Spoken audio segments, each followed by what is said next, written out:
Hello guys, yes guys, andito na naman ang inyong Kuya EJ, yes.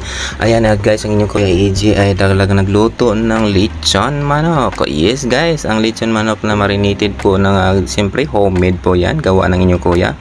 Ayan guys, siyempre guys ay hihiwain na natin kasi guys luto na siya.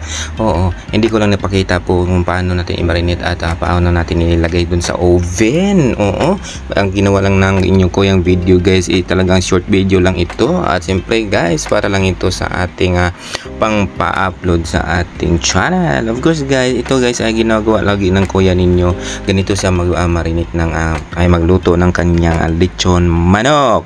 At siyempre guys, habang nagluluto ako ng nag-iwa ng lechon manok guys, andito yung aking kaalaga na si Hershey, lagi na sa gilid na panayhingi po ng hiwa ng manok guys. Kumakain din daw siya. Oo, siyempre binibigyan ng inyong kuya yan.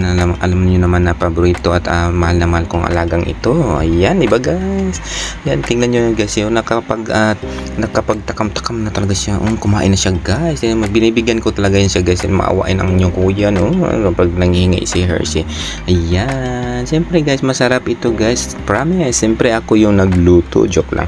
Ayan, siyempre guys, ito ay para po sa aming hapunan.